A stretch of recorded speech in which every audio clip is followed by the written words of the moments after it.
गोवर्धन पर्वत को 7 दिनों तक अपने बाएं हाथ की छन उंगली पर धारण करके ब्रजवासियों को इंद्र के कोप से बचाया।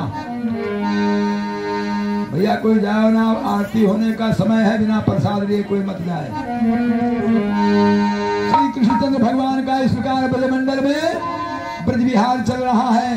महाराज मंडल की लीला में भगवान श्री कृष्ण ब्रज की गोप कुमारियों और संपूर्ण ब्रजवासियों को जो सुख प्रदान किया, वो सुख स्वर्ग लोक के देवताओं को भी प्राप्त नहीं हो सकता।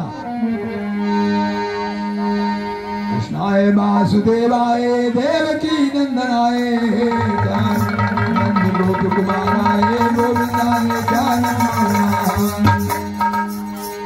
यह जब भगवान कृष्ण के बढ़ते हुए इस अनुराग को देखा तो कंस के दरबार में खबर पहुंचती है कि राजन, नंद का जो लड़का है वो अब तुम्हारे कब्जे में नहीं आ सकेगा।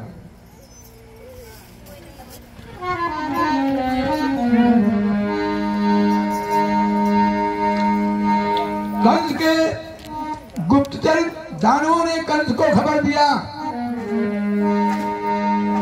कि जब 7-8 वर्ष की उम्र में उस बालक ने कालिया नाग को नाथ लिया और जमुना नदी से भगा दिया।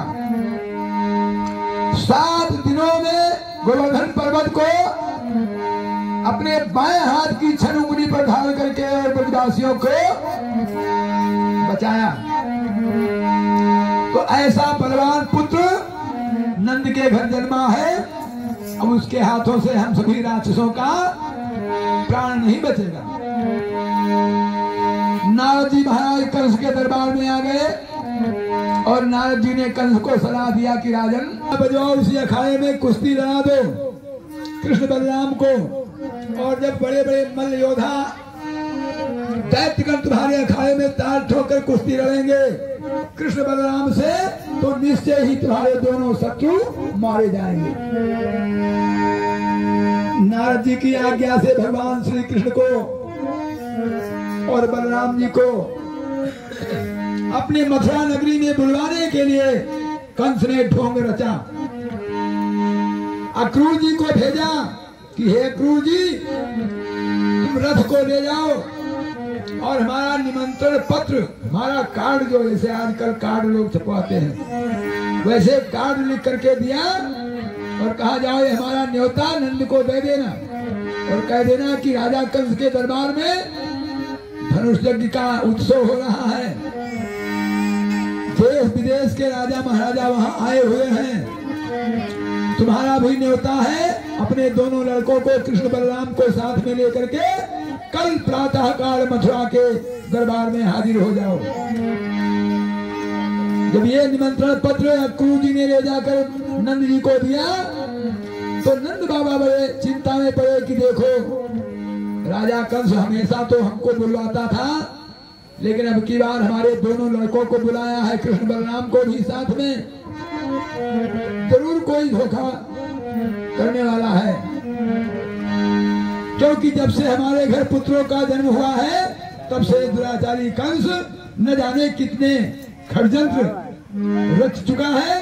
अब की बार में ये हमारे बालकों को जो बुला रहा है, जरूर इसकी कोई चाल है।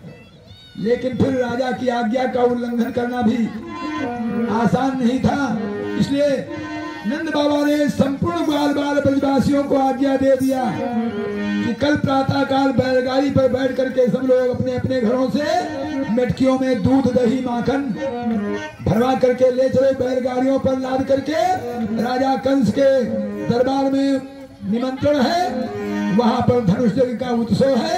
उस उत्सव में हम सभी लोगों को निमंत्रण दिया गया है कंस की तरफ से।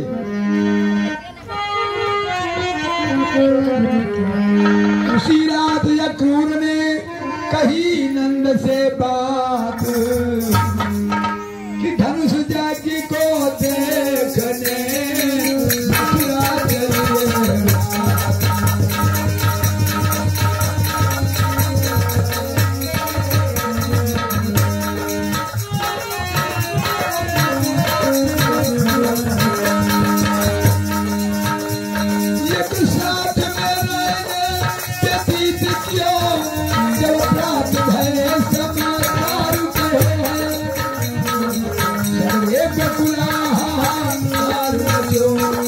बासी